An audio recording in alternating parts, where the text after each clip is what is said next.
Hello, I'm Rachael Geddes and I'm the autism practitioner for the Child Health and Disability team in Inverness, and I'm also part of the PINES training team for neurodevelopmental conditions across the whole of Highlands.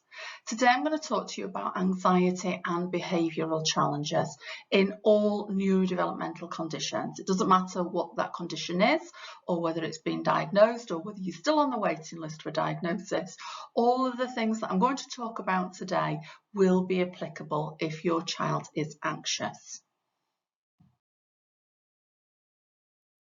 So to start, I just want to say anxiety is normal. We all experience anxiety on a daily basis.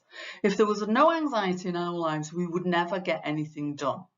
So we all experience it on a regular basis. It's absolutely normal to feel anxious to anything that could be perceived as being harmful or causing a threat.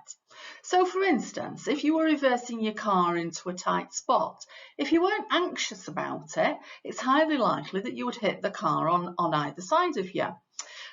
Imagine losing your purse. You're looking in your handbag, you're in a shop, you've just bought something. I can't find my purse. Anxiety raises. For some people, meeting new people can be anxiety provoking, and probably for all of us, things like a job interview would be anxiety provoking. So we all feel this on a regular basis. So we need to feel anxiety in order to keep ourselves safe. If we're in a difficult or a dangerous situation, these feelings of anxiety enable us to have that behaviour that quickly gets us out of that situation. So say for instance, I've just driven from the Black Isle into Inverness, and say for instance somebody pulled in front of me too close and I'd had to slam the brakes on. If I'd not had an anxiety reaction, I wouldn't have slammed the brakes on and therefore kept myself safe. So anxiety is useful to us in certain circumstances. So how do we recognise anxiety both in ourselves and other people? So if you imagine that road incident that I just spoke about, you might have that automatic anxiety reaction, that pounding heartbeat, feeling a bit sweaty, your tummy turns over and you feel a bit out of control. That's not going to hurt you in the long term. However, if we're anxious over a long period of time, we might start with having headaches or trouble breathing, constantly worrying, avoiding the things that we need to do. Ultimately, we could have things like panic attacks or feeling very, very low in mood. So anxiety over a period of time is not great. So high anxiety levels can lead to us feeling those feelings of dread and panic all the time. We might feel on edge, we might be a little bit irritable, we might be a bit snappy with people around us. We might have what's called a heightened alertness, so we're constantly on the watch for things that might go wrong. We might have difficulties in sleeping, changes in appetite, difficulty concentrating. We might have something called depersonalization, which makes us almost take ourselves out of that situation and become very detached. And we might want to escape from the situation that we're in. So most of you have probably heard of a hormone called adrenaline. And adrenaline comes from your adrenal glands, which are down by your kidneys in your lower back. And sometimes you can actually feel that rush of when you're in a scary situation. Or you might be an adrenaline seeker who likes to be on a roller coaster and get that feeling anyway. So in threatening situations, it's released into our bodies. It happens to both adults and to children, and it's a response to the threat that you find yourself in. Adrenaline triggers what we call the fight or the flight response, or you could also go into the freeze response. So fight, you're trying to get your way out of the situation. Flight, you're running from the situation. And freeze, you're just like, I don't know what to do. So as an adult, we need to control this response because our children are not able to do this. So when our children are in anxious situations, they can't control that adrenaline.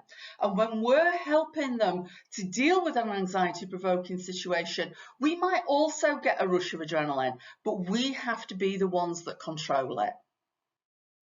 So adrenaline can be a really yucky, horrible feeling. It can cause you to sweat. It can cause you to breathe heavily or breathe really quickly.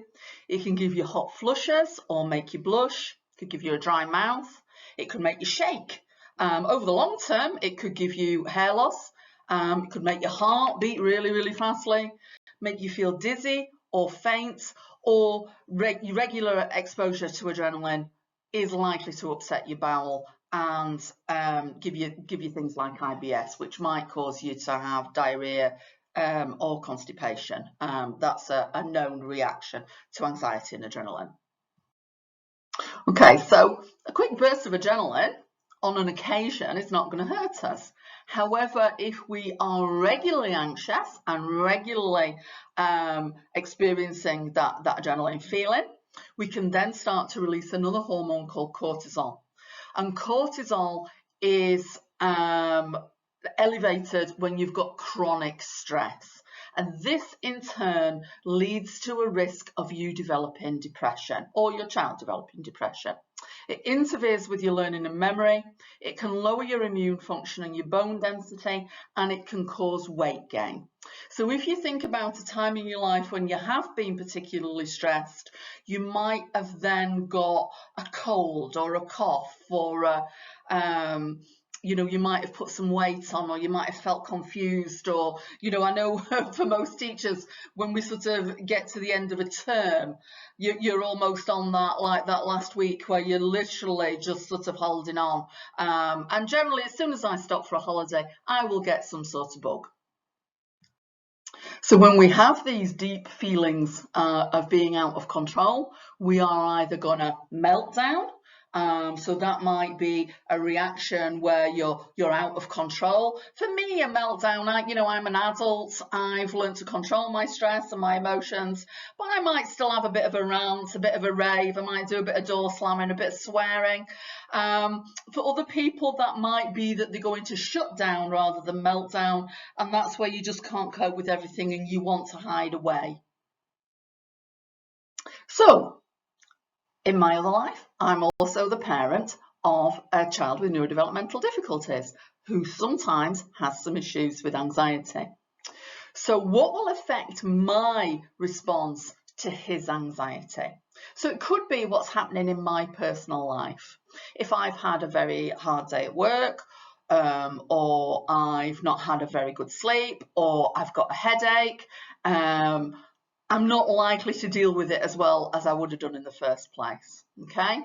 If his behaviour is affecting my other child, that might make me respond in a different way. It could be that I've got previous experience of that particular child's behaviour, so that might affect how I respond.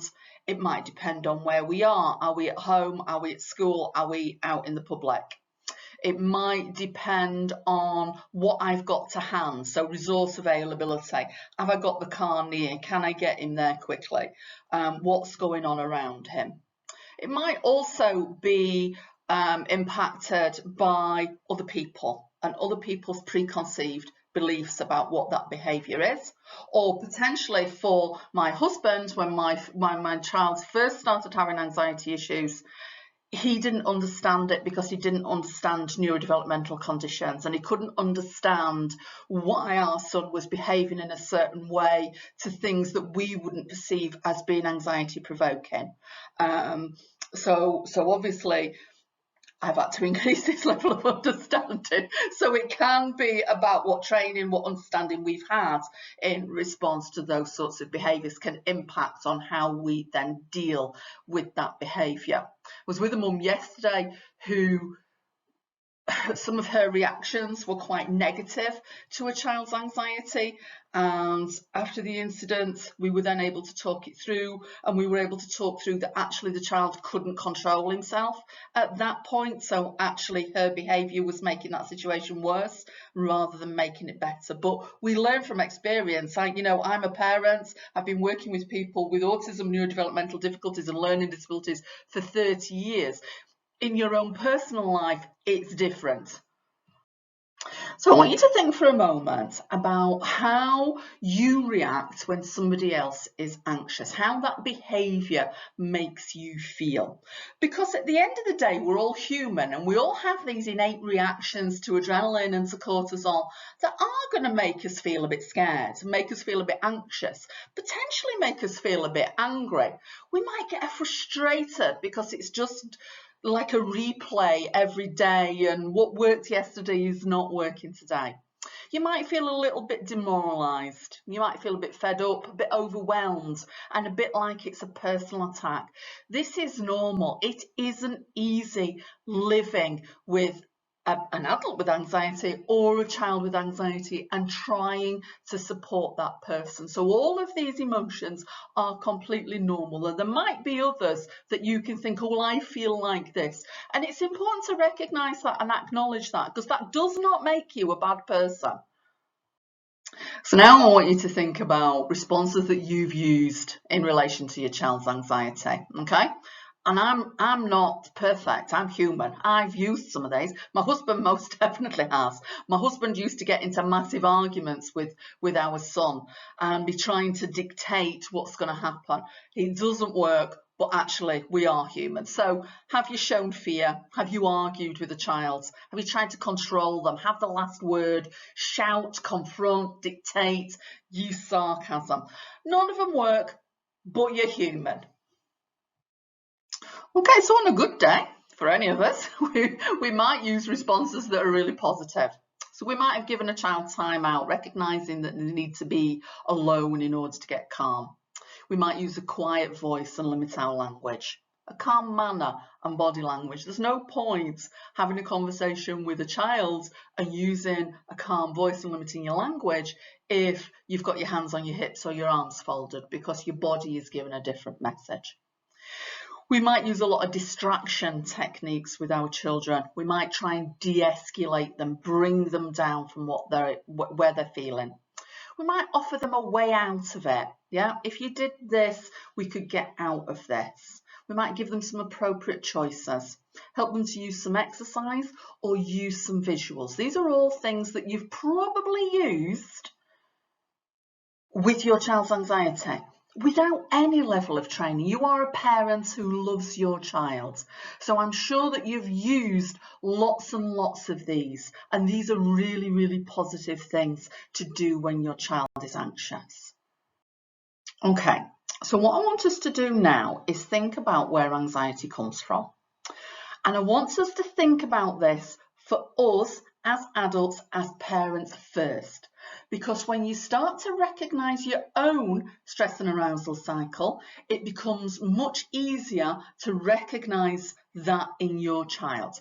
So this was first introduced 25 years ago by a guy called Breakwell, and it's called the stress and arousal cycle. So we all have, if you look at that bottom line on this diagram, we all have what we call baseline behaviour. And our baseline behaviour is when we get out of bed in the morning, you're just on that level of feeling okay. If, say, for instance, I've had a really bad night or I've woke up with a headache, I am not going to be at my baseline. I will have started to go through what is called the trigger phase. And the trigger phase is anything that makes me feel upset, uncomfortable, unwell, and it moves me away from that level of being at my baseline. Okay, so a trigger is different for different people, and I want you to think about what are your triggers. So for me, as an adult, it will be lack of sleep. It will be any sort of pain. I suffer from migraine. I've got some back issues. Yeah, I'm going to that sort of age. So it will be a feeling of being unwell. For me, it's often linked to pressure, to tiredness. I've got to get certain things done in a certain time scale, and that can be a trigger for me. It can be other people's behaviour for me. So it might be that somebody's said something or done something, or even somebody that's driving really badly by the sound of me. It depends what sort of day I'm having. So those are the sorts of triggers that I encounter on a daily basis. So they will take me from phase A into phase B. So I will start to go up what we call the escalation phase. I've moved away from my baseline and I'm escalating past where I'm feeling comfortable. If I do nothing about being escalated, I am going to reach the crisis phase. And as I've said previously, for me, a crisis would be ranting and raving, swearing, moaning, generally having a bit of a grump. Okay, I don't hit people, I don't kick people, I don't throw things around, because as an adult, I have developed what are called coping strategies, and we'll come into those in more detail later in this presentation. Okay, so what I will try to do is avoid getting to that crisis phase in the first place. However, it does happen, not very often, but there are occasions where I might get to that phase. At the crisis phase, all of us, regardless of the severity of the situation, will have an adrenaline surge, okay? And that adrenaline surge is going to make that anxiety higher, okay? So if you look at that between C and between D, so you've got the crisis phase and then you've got the recovery phase. There are potential in there for me to trigger very, very quickly again. And that is because once adrenaline is released into your body, it's staying in your body for 90 minutes. So between me ranting and raving, if anybody then upsets me again within the next 90 minutes, I'm likely to trigger really, really quickly, much more quickly than I did in the first place, due to the fact that I've got adrenaline in my body. Okay, so I've started to come down. Hopefully I've got to the recovery phase, and then once the adrenaline's out of my system, I can drop back down to what's called my baseline behaviour. For some people, not everybody, particularly some children with autism, ADHD, don't experience this, but some do. You might go into what's called phase E, which is post-crisis depression. And that's where you drop a little bit below your baseline and you think, why did I say that? What did I do that for? I'm going to have to apologise. I'm feeling remorseful. That doesn't happen for all of our children. So if you don't see that in your child, that is due to their neurodevelopmental condition. Not because they don't feel remorse, just because they're not able to recognise it in the same way as somebody who's neurotypical. So I want you to pause this film for a couple of minutes. I want you to get a piece of paper and a pen, and I want you to jot down what are your triggers and what are you likely to do when you're upset about something. Okay, when you're ready, start playing the film again. Okay, so you've identified your triggers, you've identified what you're likely to do when you're upset. Now I want you to think about, as an adult, how do we not get to that phase on a regular basis? So as an adult, what we've done without even thinking about it is developed coping strategies. So if you think about proactive coping strategies, they are the things in our life that keep us happy. They are the things that we need in order to keep us well, that give us a sense of well-being. So the things that we fill our life with that make us feel good. Okay, so when I'm working with children, I often get them to write a list of what are the things that you love, what are the things that you need on a daily basis. So for me, my proactive coping strategies are to get plenty of sleep, to take multivitamins and omega-3 fish oils because they really help me to concentrate, to eat a healthy diet and to drink lots of water and keep myself hydrated, to spend time with people that I enjoy, so friends, family, building myself up so I've got things that I enjoy. I love a laugh, I love banter, I love sarcasm, and all of those things give me what I need on a daily basis to keep me ticking over. It might be things like having a soak in the bath, reading a good book, watching some TV. These are all things that I build into my life subconsciously. I don't have to consciously think about it all the time. I just keep myself ticking along, keep myself happy. Then I need some reactive coping strategies. And my reactive coping strategies are the things that I do when I start to identify that I am moving through that trigger and escalation phase. So I start to recognise really quickly, because I'm pretty self-aware at my age, and I start to recognise you're not okay. You need to stop. You need to have a cup of coffee, nip to the loo, move away from the screen, listen to some loud music. Whatever it might be within that situation that I found myself, what can I do to help myself in that situation? How can I bring myself from the escalation back down to the baseline? And again, a lot of these things are subconscious, not conscious. I'm not automatically thinking, you've been sat at this screen for an hour, Rachel, you need to go and have a break. I might just get to a point where I think, oh, I'm going to go and put the kettle on, yeah, because my subconscious is saying, you need a little break, Rachel, okay? Other times I might recognise it and think, no, actually you need to do something now because you're feeling really stressed. What can you do to help yourself in this situation to come back down? And that might be, say for instance, it's a work-related problem. I might call a colleague and say, can I just talk this through with you because it's causing me some anxiety. I need to sort of rationalise it. What would you do in this situation? Yeah, so sometimes finding that solution.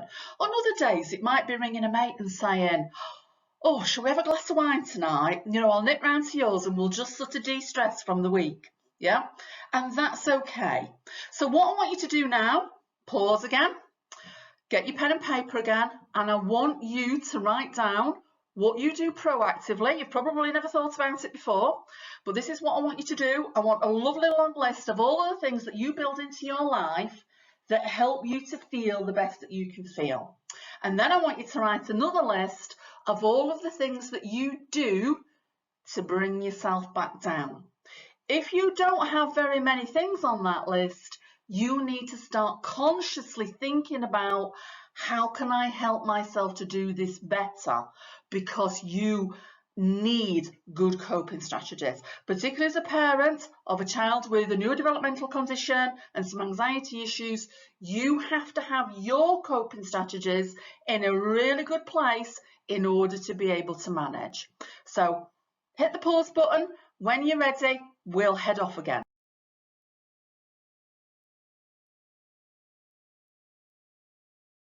So we've spent some time thinking about us and thinking about anxiety in general. Now we're going to move on and think about how anxiety presents in children who've got neurodevelopmental difficulties. So for all children with neurodevelopmental difficulties, they've got some struggles going on. So they might have struggles with communication, they might have struggles with the social and emotional understanding of what's happening around them.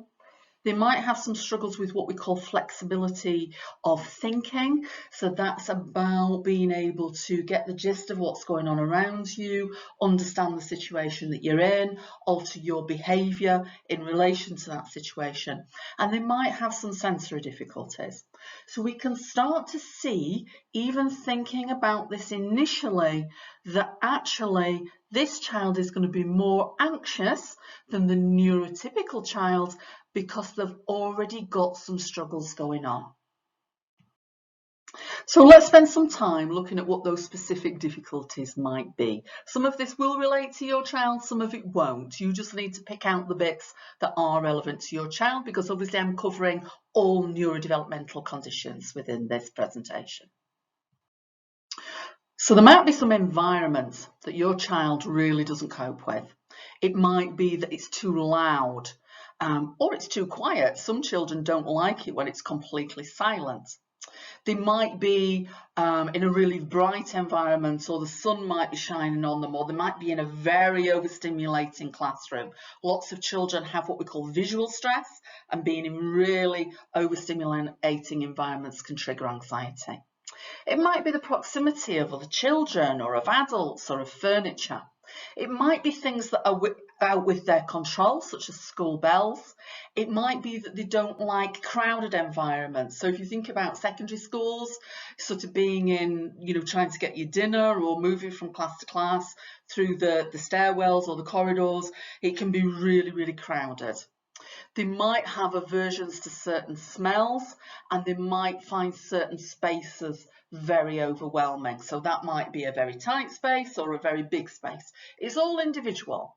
After each of these slides, what I would recommend is that you just pause for a minute and you jot down the things that you think are relevant to your child under each of these categories.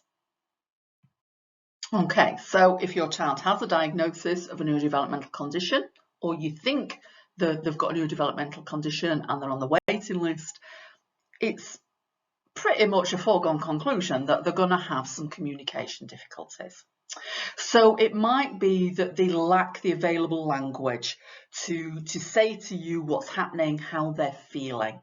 They might have a difficulty with processing language. So if we talk too much at them or we give too much information, that can really make them struggle to process what's going on around them.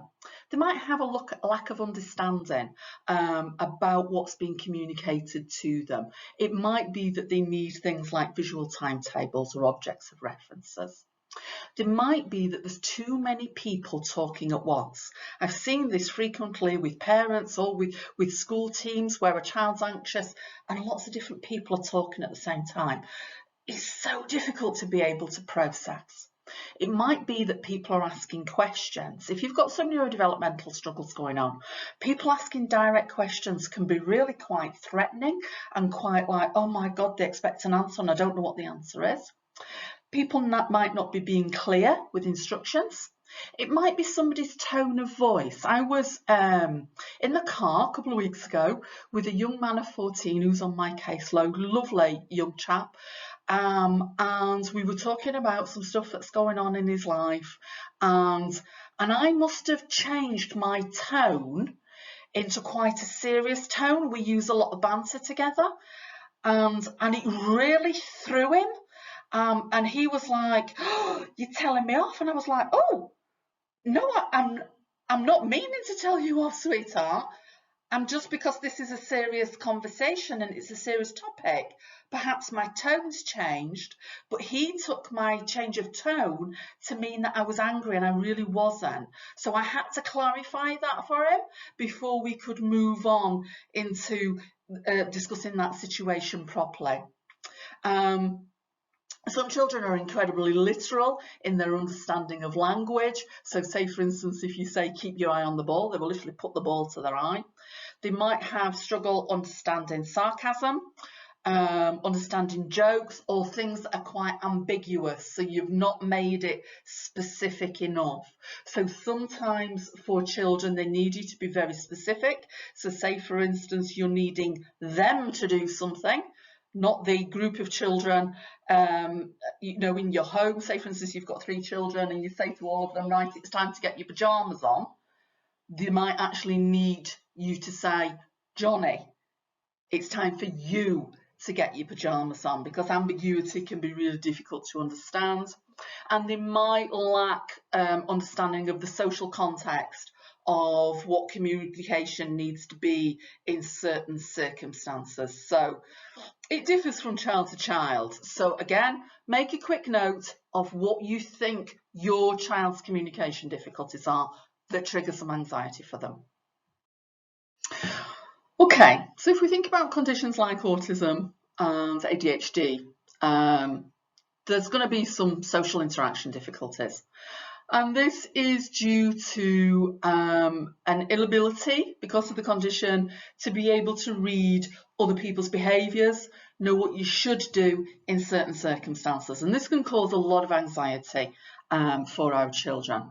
So it might be that they have misunderstandings with their friends. They're not really getting to grips with what the expectation is or what a friend meant when they said a certain thing. I'm sure we've all had those situations where you've said one thing and somebody's taken it to mean something completely different and it's not what you meant. But that's probably a daily occurrence for children with neurodevelopmental difficulties. They have struggled conforming to the norm. What should I be doing in this situation? Lots of rules in society are what we call hidden social rules, and they've been taught in a general way rather than in a specific way. So it's difficult for some of our children to know what their reactions should be. There's lots of pressures within society about eye contact and about having a conversation with people, which puts our children under lots of pressures. Different social environments. How do I behave in one situation that's different to another? So say, for instance, just think about school for a minute. And if you think about the school hall, lots of school halls are also used as the dining room and in the place where you go to do PE.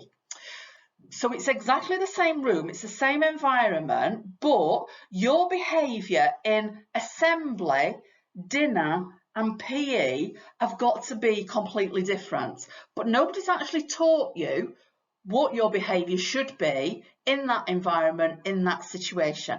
It's massively confusing, and it's the sort of behaviour that neurotypical kids will look around them and figure out what everybody else is doing. That means that's what I'm supposed to be doing.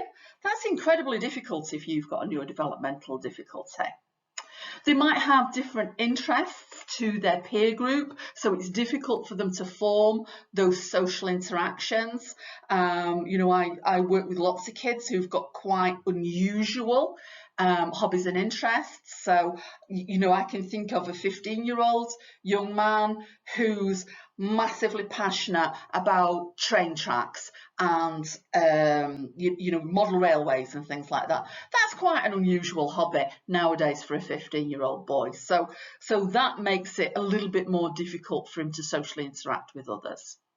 You might have a lack of awareness of what other people need, and that's because you can't read situations due to your condition. You might have some uncontrollable or unpredictable behaviour. So I work with a wee boy who's got Tourette's syndrome, and Tourette's syndrome makes him twitch and it makes him have unusual body movements, but it also makes him swear on a regular basis. So social interaction for him can be quite tricky. And it might be that anticipation of what are people going to expect of me is really quite unnerving for some children. Lots of children with neurodevelopmental difficulties also have sensory problems. So that means that they're experiencing that sense in a very different way to the rest of us. So it might be taste, touch, smell, noise, and light. Those are the things we think about immediately. So they might be feeling that sensory information too strongly. So say, for instance, they're eating something that's spicy, it might be 100 times more spicy than it would be for me or you. Or it might be that they're not experiencing that sense as strongly as they should be feeling it, so therefore they're not getting the right feedback. I've known children with neurodevelopmental difficulties to really seriously injure themselves and not be aware of it. The other two that we don't think about necessarily in average life is balance. So that can be really quite tricky if you have a neurodevelopmental condition, particularly if you're autistic or have got developmental coordination disorder. And the one that is really sort of key to this is what's called proprioception. And your proprioception is about your ability to feel your body as a concrete thing. So currently I'm sat on a chair and I can feel that it's a padded chair, it's quite comfy, and I know that there's a back on the chair, so I know that I can lean back and I'm protected even when I'm leaning forward. I can feel my feet on the floor. As you'll have noticed in this presentation, I wave my arms around a lot when I'm talking. It's just what I do. It helps me to get the information from my brain to my mouth. Don't ask me why. So for some children with neurodevelopmental difficulties, their proprioception is not working very well. So these are the children that you'll see who are constantly like this, that they can't sit still, they're up, they're down, they're backwards and forwards, they're rocking, they're moving, they're twirling, they're twisting. Yeah, they literally can't sit still. And that's because the proprioception's not working properly. And when your proprioception's not working properly, it makes you feel really sort of speeded up. Can you imagine drinking 10 cups of coffee and your heart would be pounding and you're feeling... Yeah, one girl I worked with some years ago, I'd said that it's like shaking a bottle of Coke and you feel fizzy on the inside, and she just went, oh, that's it, exactly. How did you know? And she said, nobody's ever got that I've got this internal feeling. So if that's happening for your child and you feel that they've got lots of sensory difficulties, obviously I'm limited with time of how much detail I can go into it at the moment, but there's also another film on the Pines website and on our YouTube channel called Frazzled Fred's Guide to Sensory Interaction. Please watch that if you think that your children have got sensory difficulties, because it will give you lots of hints and tips as to what you can do to dampen those sensations down for your child and therefore lose some of that anxiety. Okay, so if you think that that's applicable to your child, you need to work with the professionals around them to think about how can we dampen down some of this for that child. So many years ago, I worked with a little boy who is now a strappingly huge young man, and we were thinking about why he was becoming really, really overwhelmed within school, and that was raising quite a lot of anxiety for him.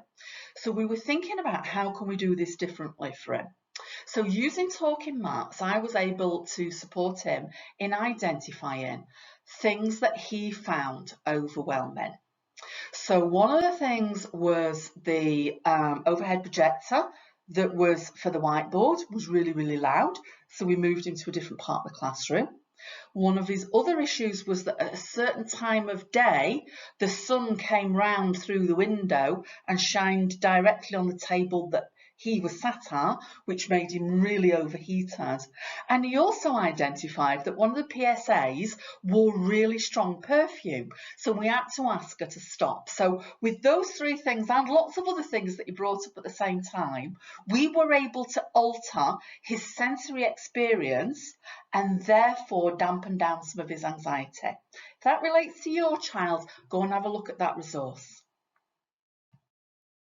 Within lots of neurodevelopmental conditions, people have what we call flexibility difficulties.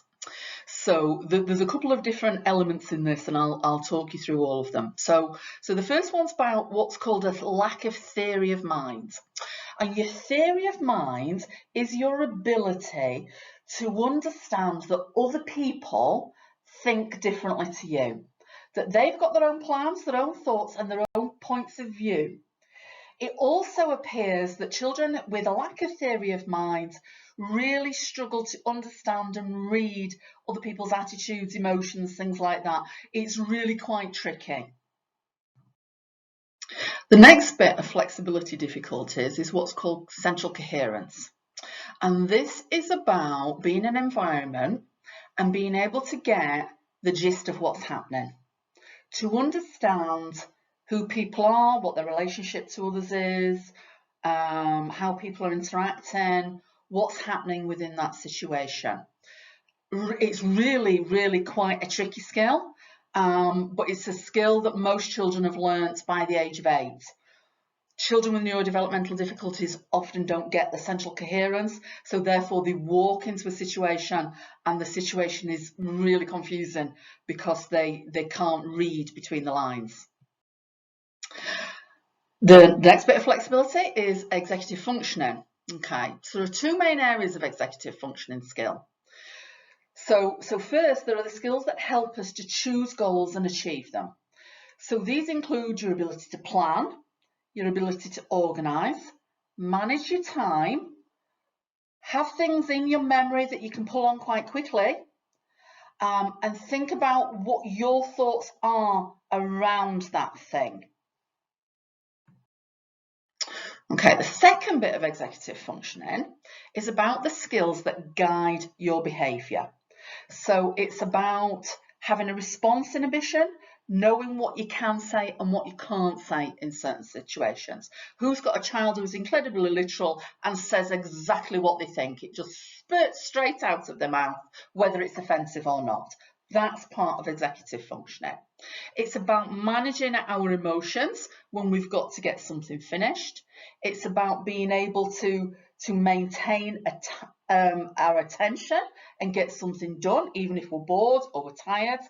It's about task initiation, getting something started, motivating yourself enough to actually get going. It's about flexibility. Something's changing and I've got to move with that change.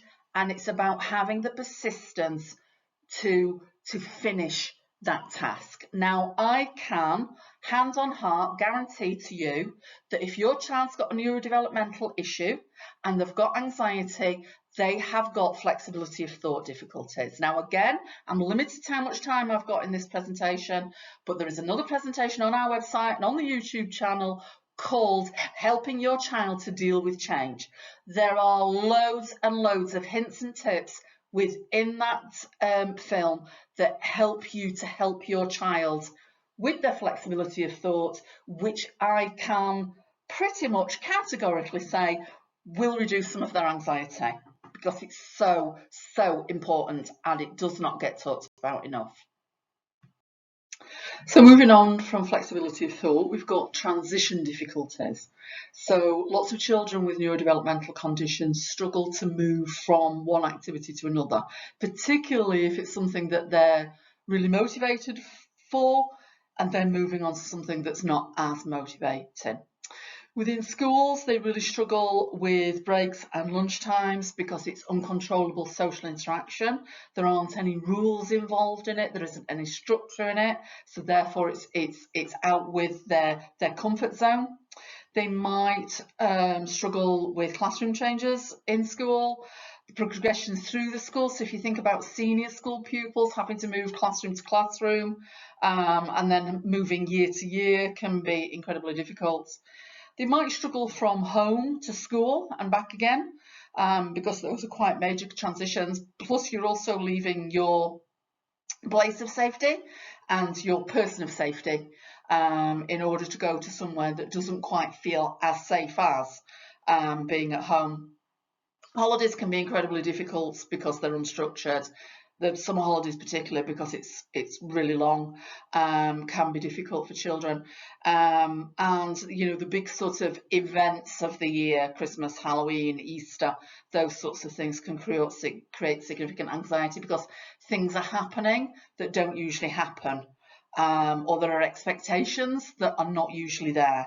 However, if you're thinking about the transition difficulties, if you do watch that film that I've just mentioned in the last slide, if you manage transition properly, a lot of the anxiety will go from that transition. Okay, so now we're back to Rachael's stress and arousal cycle, but this time we're thinking about it in relation to your child, not to you as an adult. So we're starting to think about what my child's triggers, how can I stop them escalating, how can I deal with the crisis, those sorts of things, thinking about those coping strategies. So let's move forward onto the next slide and have a look at that. Okay, so if you'd followed my advice, you should now have a lovely long list of all of the potential triggers for your child in relation to environment, communication, social, sensory, flexibility, and transition. What I also want you to do just for 5 minutes now is pause the film again and think about your child's sleep patterns, whether they've got any pain or illness, and whether they're constipated, because all of those things can also make anxiety much worse. So we need to alleviate that as well as. Okay, so when you're ready, we'll move on to the next slide.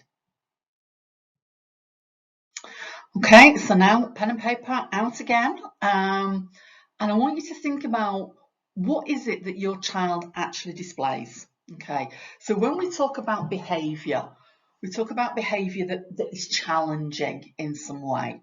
They might be challenging themselves, they might be challenging other people. We may feel challenged by their behaviour. But what we have to remember is that their behaviour comes from anxiety. They're not doing it to wind you up. Okay, so does your child display verbal anxiety? Are they a crier, a worrier? Do they use echolalic phrases? So echolalia is where children repetitively repeat the same thing. So that can be a sign of worry. I used to work with somebody that constantly, every sort of 2 minutes, would say to you, "What time is it? What time is it? What time is it?" And it was an anxiety driven, because he was thinking that something was, was coming next. There was going to be a change. Does your child display verbal aggression? Do they shout? Do they swear? Do they make threats? Does your child damage property or the environment? Are they a child that will damage their own toys, or will they throw things or try and smash things? Does your child have self-injury? Now, self-injury can be anything to biting your nails, to picking scabs or spots, to head banging against a wall or head banging the floor. So it's a wide variety of things. But does your child self-injure in any way? Does your child ever put themselves in unsafe situations, such as running away from a situation that they find threatening? Remember that we thought back to the very early part of the presentation, we were talking about that fight or flight response. Is your child a child that will flight? They will try and get away from the situation that's causing them anxiety. Has your child ever expressed any suicidal wishes? I want to die, I'm going to kill myself. Very, very distressing as a parent to hear those sorts of things come from your child. Does your child display physical anxiety? So this might be rocking, pacing, or what we call stimming. So lots of people with neurodevelopmental conditions do something that we call stimming. In fact, all of us do something that we call stimming. So stimming can be anything. It's a repetitive movement that you do. So you could be a hair twirler, or you could be a glasses fiddler with, or you could be somebody who has to doodle, or you could be somebody who rocks when they're upset or distressed about something. We've all got little idiosyncratic behaviours, but it's more prevalent in people with neurodevelopmental conditions, and it can often be a way of trying to deal with that internal angst. Thinking back to when we were talking about proprioception, it can be, if your proprioception is really bad, your anxiety is really high, actually rocking makes you feel a little bit better, but they're showing you a physical manifestation of their internal anxiety. Is your child physically aggressive? Do they hit? Do they kick? Do they pinch? Do they scratch? Now, we talked about, didn't we, the first time we looked at the Breakwell stuff, I was talking about the fact that I don't hit, pinch, scratch, nip, kick people, okay, because I'm an adult. And I have an awareness of the consequences of my actions. So even with high levels of adrenaline in my system, I know what's appropriate and what's not appropriate, okay? Because I'm an adult and I've learned those skills. Some children with neurodevelopmental difficulties will use physical aggression as a way of getting themselves out of the situations, or because their distress is so high that they just literally do not know what to do with themselves. And they haven't got that ability at that point in time to stop, think, what will happen if, as we do as an adult. So we need to help them to manage those behaviours. So again, thinking back to Breakwell and the activity that you've already done as part of this session, now I want you to think about proactive strategies to support your child. So thinking back, we did all of those things that help us to feel the best that we can feel, so we're as near to our baseline as we can possibly be on any given day. So write a list now of what does your child love? What makes them feel secure? How can they feel the best that they can possibly feel? And how can I underpin them? Now, underpinning is a funny term to use. but it's something that resonates with me. So you'll know by my accent that I am not from Scotland. I'm from Yorkshire, and I come from a town that's a big mining population.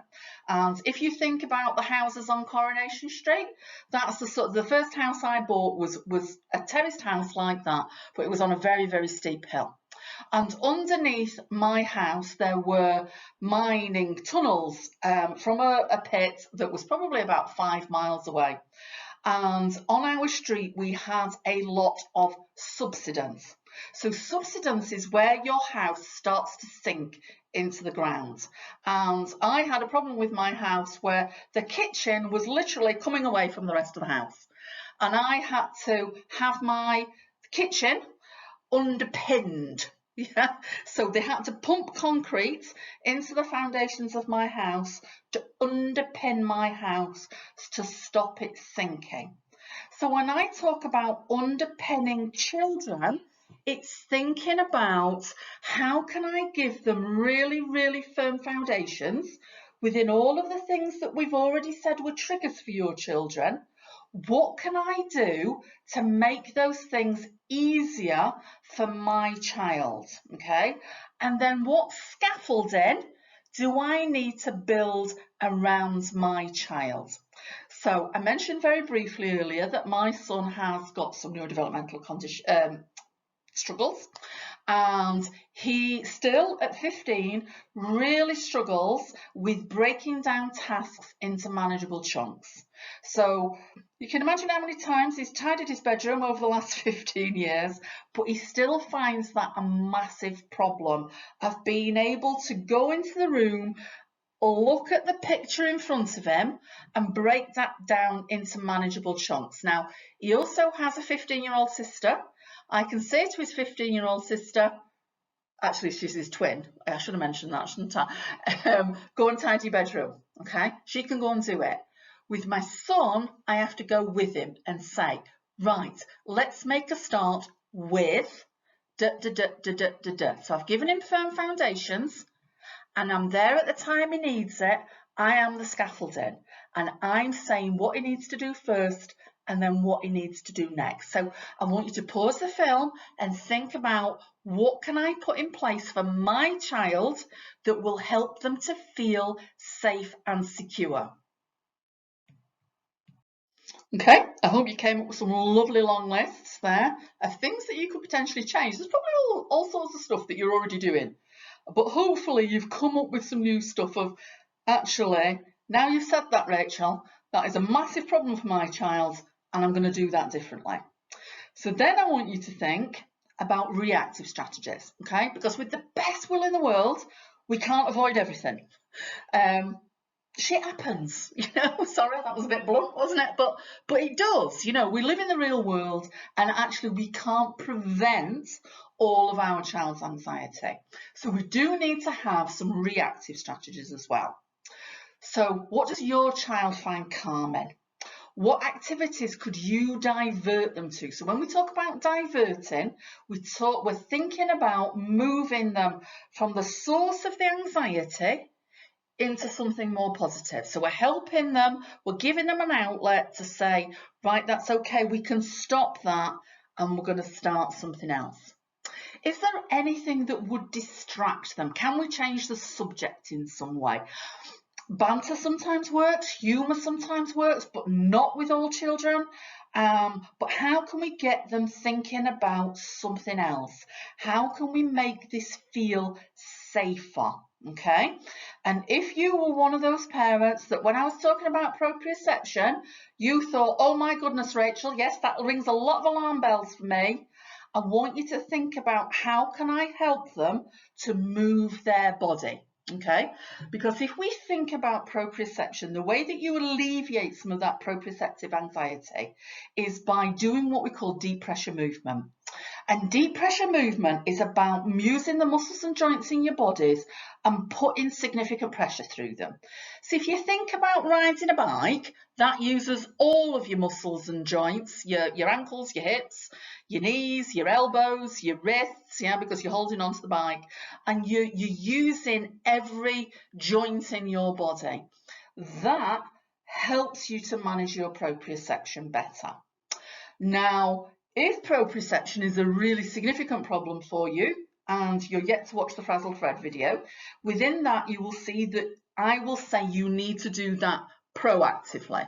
But actually, if you've done some proactively and you've still got an anxious situation, then actually doing some reactively as well will help. But you need to watch the other resource as well to get more detail on that. So bearing in mind all that we've done so far, you should already have lots of strategies of how to reduce your child's anxiety. But I'm going to give you some more hints and tips about packages and stuff that are out there that may give you a hand or you might want to look at. I think one of the most important things that we can do as a parent is reframe our brains. Because I think if you get it into your head that your child is defiant, stubborn, stuck in their ways, doing this deliberately, and you don't understand their condition, then challenging behaviour is much more difficult to deal with. However, if you frame your brain into thinking that my child can't do this, not that they won't do it, that they can't do it, and you think about things in a very different way of how you can help your child to do things in a more supportive and proactive way, then actually that is really one of the keys to lowering your child's anxiety. Certainly when I think about my husband and mine's experience with, I was coming from that neurodevelopmental background, he wasn't, he's an engineer, he's very logical, he's very straightforward thinking. When I was able to change his mindset about why our child can't do things rather than won't do things, it's made a massive difference in our family. So I would highly recommend you have a read through the things on this slide just here and have a think about, am I part of the problem? Yeah, because sometimes we are, with the best will in the world, sometimes it's our behaviour that needs to change in order to help the child change their behaviour. Sleep. Okay, you've heard me say on numerous occasions already in this presentation that sleep is so important to me as an adult. So if you can imagine your child is not sleeping properly, their anxiety levels are going to be much higher than they would be ordinarily. So sleep is incredibly important. Never underestimate the importance of sleep. So make sure your child's got a good bedtime routine, warm bath, story, a slow release supper, so things like complex carbohydrates, bananas, porridge, Weetabix are the sorts of things that keep you fuller for longer. Ensure that your child's bedroom is not overstimulating, particularly if you've looked at the sensory processing stuff and thought, my child really doesn't struggle with visual stress. If they've got a bedroom that's very overstimulating, then they're gonna struggle with sleep. Consider the use of white noise machines or relaxation CDs or audiobooks. You can get tons of stuff now. Audible was our lifesaver for a number of years because my son listened to books in order to get to sleep, and it could take hours before he was properly diagnosed, and then we've managed to get hold of melatonin, which if you're considering it, I would highly recommend. It really is wonderful. You need to avoid TVs in bedrooms and things that have got blue light, so tablets and phones have no place in your child's bedroom. You could use some proprioceptive pressure if appropriate, so you might want to use weighted blankets or weighted things on feet can really help. Having warm things on your feet can really help because if your extremities are cold, it's incredibly difficult to get to sleep. My colleague Sarah Hewitt, who is a family key worker on the transitions team, has done us a fabulous film for the Pines website all about sleep. So if your child's got some sleep issues, please go and have a look at that film and look at what you can do to help your child sleep. Food and diet. Who's got a selective eater? Who's got a child who's on the beige diet? Yeah, kids with neurodevelopmental problems have significant difficulties with food. It's often because the sensory systems are not working properly, so the textures, the tastes, the sensations can be very altered. But it's really important that you don't create battles over food with your child. It's not that they're fussy. Something's going on that's making it really difficult to cope with some sorts of foods. Provide them with a healthy, nutritious diet within the confines of what they will eat. Monitor and consider whether some foods need removing from your child's diet, such as things with aspartame in them, because aspartame is a synthetic sweetener and it makes you hyper. So have a look at what your child's eating on a regular basis. Is there things that you could change within their diet? Consider whether your child needs a little and often diet because of to avoid dips in their blood sugar. So it might be that they're a grazer and they need that little and often rather than the 3 set meals a day, because actually if their blood sugar dips, it makes their anxiety worse. And does your child have some safe foods, so you know if they're having a particularly bad day, there's been lots of triggers and you've not been able to control it? Don't try and get them to eat things that are not on that safe list. If again this really resonates with you, my colleague Dave Rex, who's a specialist dietitian for autism and ADHD from the Pines, has done some superb films about diet, about fussy eaters, about supplements. I highly recommend that you watch Dave's films because he is the font of knowledge for all things neurodevelopmental and diet. Okay, does your child need to get their body moving? Not just because they've got proprioception issues, but also because they've got a need to burn off some energy. Children have lots and lots of energy. Burn it off at every opportunity. Look at the proprioception, look at the deep pressure stuff within the frazzled Fred resources. Would your child really benefit from exercise to rebalance them at intervals during the day? I talk a lot about that within frazzled Fred. And would regular exercise really improve their sleep and improve their diet? Okay, so thinking about regular exercise releases endorphins, gets rid of all that excess energy, improves the proprioception. Incredibly important for kids with neurodevelopmental difficulties.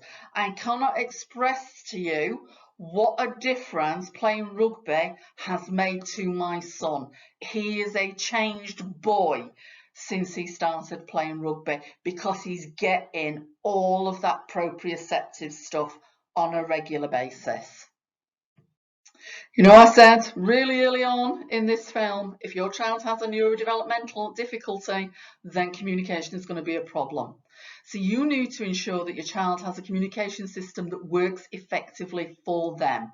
Now, some children with neurodevelopmental difficulties are what we call pre-verbal. So they might not have the words to be able to express things.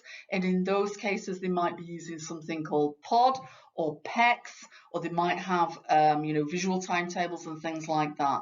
You really need to be working with those resources in order to get their anxiety down, because the more we can express what we think, what we feel, what we need, our anxiety will lower. You could use a traffic light system or a 5-point scale. Those are things that your school should be able to help you with. You can consider using social stories to expand your child's understanding of situations. We have huge success with social stories. They don't work for every child, they don't work for every situation, but they are a resource that you can use independently. You don't need to rely on a professional to be able to write you a social story. Myself and my colleague Shona McPherson have done a full training film about social stories, which is available on the Pines website. Or you could use a technique called talking maps. I mentioned this briefly with the young man with sensory overloads earlier in the film. It's a really, really good way of helping your child to express what they're thinking and feeling. That technique does need to be led by a professional. So you would need to talk to your school about that system.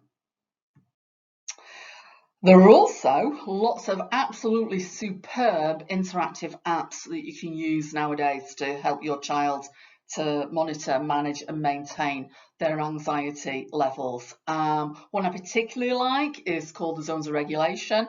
That's downloadable both on iPhone, iPad and also Google services. I think you need to pay about £8 for it, but it's absolutely worth that £8. And it takes you through all of the systems that you need to use. It's a very, very good one. Another app I particularly like is one called Molehill Mountain, which it helps kids, probably older kids than you would use Zones of Regulation with, so maybe sort of 12 plus, helps them to sort of rationalise what's going on in their lives and how they can monitor and manage their anxiety better. So highly recommend that one as well. We're going to move on now to thinking about how you reactively support your child, because as I've said before, with the best will in the world, you can't get rid of life. Yeah, sometimes things happen, they make your child anxious, and you've got to deal with it in that moment. So I'm a big advocate of what we call low arousal techniques, and the guy that originally described these is a professor called Andrew McDonnell. He couldn't be less like a professor if he wished to be. He's a very down-to-earth, let's get it done, straight talking, straight speaking man that I've been following for about 20 years of my career. I really recommend his work. He talks a huge amount of common sense. So he talks about thinking back about changing our behaviour. We have to change our behaviour in order to change a child's behaviour. So we need to decrease adult demands and requests, particularly when a child is now anxious. Okay, so saying things like calm down, stop that, what's the matter, yeah, need to be out of our vocabulary when a child is anxious. So we decrease our demands and requests around that child. We need to avoid potentially arousing triggers such as direct eye contact. You can imagine if you're really anxious and somebody's looking straight at you. For some children, we need to avoid touching them because they find that very overwhelming. For some children, touch might help at this point. So you need to judge with your child whether touch is a trigger or whether touch is a calmer. We need to remove spectators from the incident. You know what it's like. You can probably remember back being in the school playgrounds when you were a kid and something kicked off and everybody swarmed to that incident, yeah? If your child's anxious, get them to a safe space, get other people away and make it just about you and them. Avoid non-verbal behaviours that may lead to conflict, such as aggressive stances, you know, that hands on your hips, arms folded, waggy finger, yeah, it's only going to make you more anxious.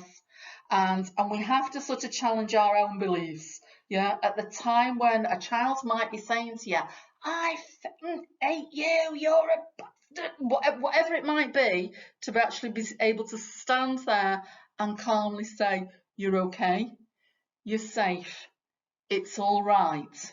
Yeah, let's just move forward from this. I can remember my daughter's face actually, because all children go through this phase, not just children with neurodevelopmental difficulties. The first time she ever said to me, I hate you, you're the worst mummy in the world, and I just went, oh, thank you for that feedback, sweetheart, but I still love you. And her face was just like, it just took the wind out of her sails completely. But obviously, if a child's highly anxious, neurodevelopmental difficulties, we just need to be calm, in control. There's a fabulous meme that says our job as an adult is to create the calm, not join the chaos. I actually have it pinned up in my office, yeah, because we need to create the calm. When your child is out of control and all that adrenaline is running through their systems, they cannot create the calm, but you can. Okay, so we've talked a couple of times about de-escalation. This is about talking somebody down from that point of high anxiety. So how do we do that? We just need to be really empathetic and don't judge. The thing that is making that child anxious may be the tiniest little thing. And you might be thinking, why on earth are they making such a big deal out of that? But if you've heard the term, it's the straw that broke the camel's back, that's true with all of us. So if you think back to that Breakwell thing that we looked at earlier, when you were going from the baseline up that thing, up the escalation phase, it generally isn't one thing that takes you from 0 to crisis. It's lots of little things. So what you might be seeing is the straw that broke the camel's back or the tip of the iceberg, which are wonderful analogies that you should never use with a child with neurodevelopmental difficulties, but I'm sure you get what I mean. Allow that person personal space. Don't get too close to them, both for your own safety, because some of our children do hit out and kick out, but also because if you're too close to them, they might feel crowded and hemmed in. You need to keep your body language really neutral. Keep that open posture. Don't join in their anxiety. You are the adult and you are going to create the calm, not join the chaos. Focus on how they're feeling and show that you care about that thing. You might be thinking, what on earth are they so upset about? But show you care, because to them, at that moment in time, that is the end of the world. Don't engage in big conversations. You know, we've talked about communication difficulties for children with neurodevelopmental difficulties. If you start using lots of words, lots of communication, you're going to make things worse.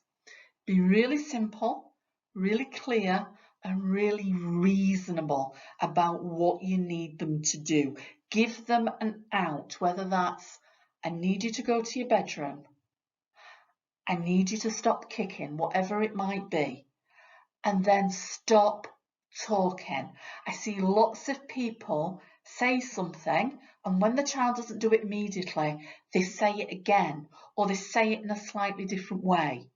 But if you think back when we were talking about communication earlier, if your child has processing problems with their language, if you just keep talking, they've got to keep processing. That's going to take their anxiety even higher. Allow them to make some decisions and have some control within that situation. For some children who have what we call demand avoidant profile, they need to see that they've got control over what's happening. For other children, they need to see that you're very much in control, that you've got them, that they're safe, that nothing bad's going to happen. You need to judge which your child is and act appropriately. So after an incident, because there will be incidents, I still have incidents today with my son, and at each time I have to think, where did that go wrong? Why did it go wrong? Could I have done something differently? And then sometimes I'll go back to him and say, that didn't work very well, did it? If that comes up again, how should we do that differently? You could do that through conversation if your child's able to, but remember, not during that 90 minutes that adrenaline's in the system. You could do it via social story, if that's what your child responds to, or you can do it by something called comic strip conversations, which are similar to social stories, but you write it in a comic strip format and help the child to problem solve, well, where did that go wrong? What could I have done differently? Okay, so what you need to do now is think about, what have you learnt? Okay, there might be lots of stuff that I've said today that you think, yeah, I already do that. Oh, but actually that's a problem.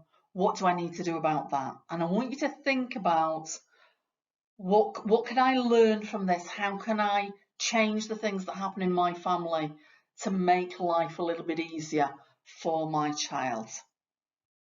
And I will leave you with my favourite meme, which says, when little people are overwhelmed by big emotions, it's our job to share our calm, not join their chaos.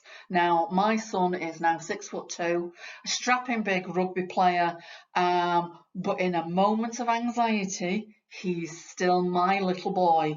and I am the adult that needs to share my calm, not join his chaos. I'm going to leave you with that today. I hope that you've got some benefit from that. I hope that you also use the other resources on the Pines website to help you to expand your knowledge. I'm a big believer in knowledge is power. The more we know, the more we can change what we do for our children. Best of luck. Take care. I'm sure I'll see you on other things as well. Bye.